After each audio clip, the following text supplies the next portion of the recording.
Have you ever watched a film and found yourself hooked in even though nothing was happening? Well, it's probably the great cinematography creating a compelling need to keep watching. Various techniques including the aspect ratio, choice of film stock and special effects can all help to achieve this effect. One powerful effect that transfers well to still photography is film bloom. This causes bright light to bleed into surrounding shadow areas. Here we see a clip from a film with two people walking down a dark street. Now, look at the difference when we add a cinematic bloom effect. We now see the glowing lights and the scene seems to come alive with atmosphere. Filmmakers use the bloom effect a lot because it makes their films look fantastic and hooks the audience in.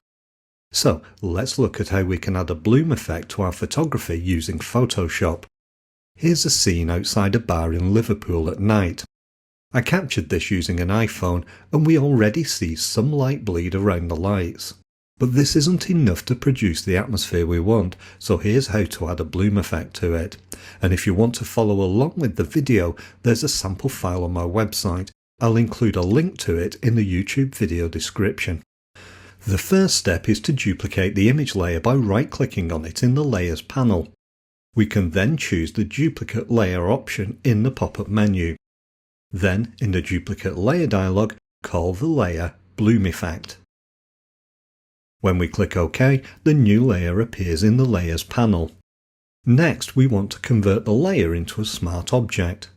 This will cause the filter we apply to act as a smart filter so we can continue to change its settings.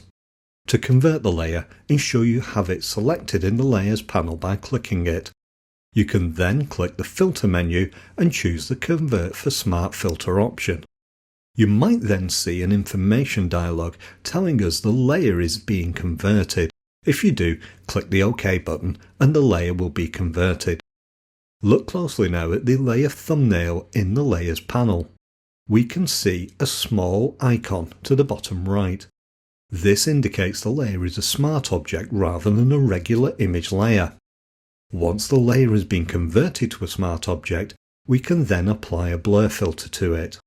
First, ensure the smart object layer is selected in the Layers window by clicking it once. Be sure you don't double-click it though, because that will open the smart object. With the smart object selected, click the Filter menu and choose the Blur category.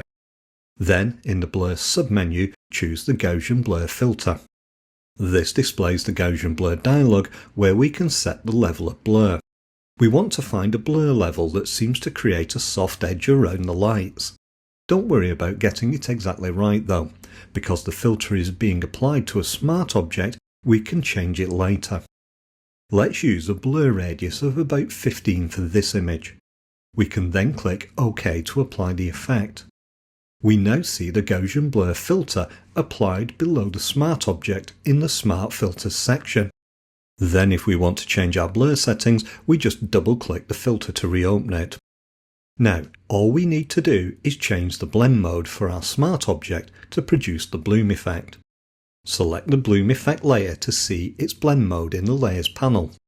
Then click the drop-down to change to a different blend mode. We'll use Overlay for this image. Usually, the contrast-enhancing blend modes like Overlay, Soft Light and Hard Light produce a nice bloom effect. This is because they make the light areas lighter and the dark areas darker. The Screen Blend mode is another one that can work well with some images. We can now see the bloom effect around the sign and the lighting inside the bar looks great. The only problem now is that the front of the bar is too dark. We'll fix this now using the Blend If feature in Photoshop. To make the change, right-click on the Smart Object layer. Then, in the pop-up menu, select the Blending options. This will open the Layers Style dialog. In the dialog, we can see two sliders.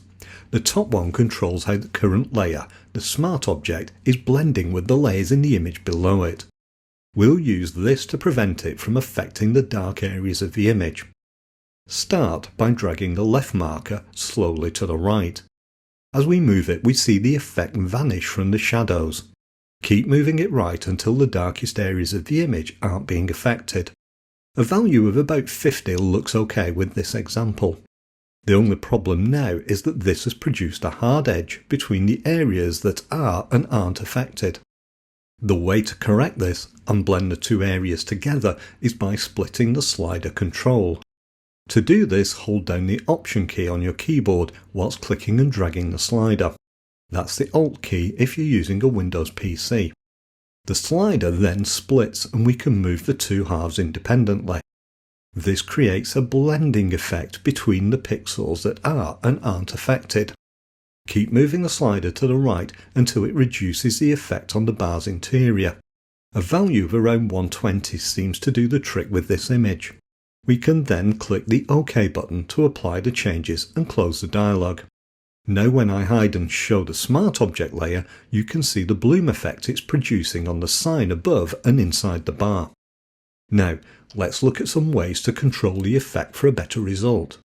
First, we can use the opacity slider on the Smart Object. As we reduce this, the effect seems to blend into the image more naturally. A value of around 80% seems to look best with this image. The next option is to change the blend mode of the Smart Object. Initially we used Overlay, but Soft Light also works well, as does Hard Light. And remember, if you change the blend mode, don't forget to check the opacity settings again. Next we have the blur radius, which we can adjust to control the level of bloom. All we need to do is double click the Gaussian Blur Smart Filter to open the dialog. We can then increase the blur radius to exaggerate the bloom. A value of around 50 produces a nice effect with this image, but avoid going too high. When we use a very high blur level, it dulls the brightness of the image, preventing the lights from glowing brightly. Now, bloom is a great technique for adding atmosphere to all kinds of photography to make it more appealing to a wide audience. However, you do need to understand the blend if controls to achieve the best results, and that's why you should watch this video next. Thanks for watching today, and I hope you enjoyed the video. Don't forget to subscribe if you haven't already, and I'll see you soon for another video.